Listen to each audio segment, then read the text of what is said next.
Good morning, this is Marcus Brown bringing you today's morning update. We start with the news that the proposed trade pact between the EU and Canada was thrown into chaos yesterday after a little-known Belgian region, or Wallonia, failed to strike an agreement with their Prime Minister and the EU. What was supposed to be a historic agreement between Canada and the European Union was turned into a frantic and laughable situation as Donald Tusk sought to keep Thursday's high-profile summit on the cards. The breakdown of the deal has much wider implications, with many using yesterday's events as a clear sign that a swift UK exit from the EU is highly unlikely. If regional European parliaments have their say in Brexit negotiations, as they did with the Canadian Trade Pact, then the time taken to agree a new relationship between the EU and UK may be substantially increased. In other news, the post-Brexit slide of the sterling has had a positive impact on UK manufacturing exports, jumping to their highest level in 2 years. The Confederation of British Industry also found that UK firms were at their most competitive against European counterparts since the introduction of the euro. The news comes as a string of short-term positive economic data has been released for October, despite the vote to leave the EU and a talk of a hard Brexit.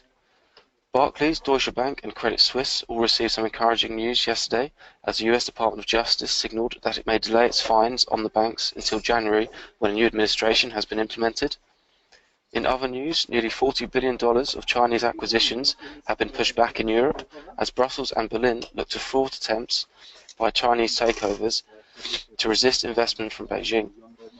Aerospace and defence group Cobham's share price slumped to close down 13% yesterday after issuing its second profit warning of the year, referencing a challenging third quarter and its wireless and satellite communications divisions had underperformed.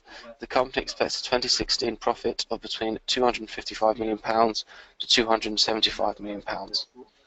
In indices, the UK 100 closed 40.5 points down at yesterday's close. However, it continues to recover today, currently trading at around 7,020. The Germany 30 closed up 38.5 points and is trading around 10,815, whilst the France 40 also closed up 8.7 points and is trading up on today's open. In the corporate news, Tata shares across its various business divisions slumped overnight as Ratan Tata replaced Cyrus Mistry as chairman. Netflix chief executive Reed Hastings has given his blessing to the tie-up between AT&T and Time Warner. In upcoming data, 9 AM, German IFO assessment and climate data for October is released. Also at 9 o'clock, Italian industrial sales and orders data for August is released. UK government announces its decisions on airport expansion at lunchtime.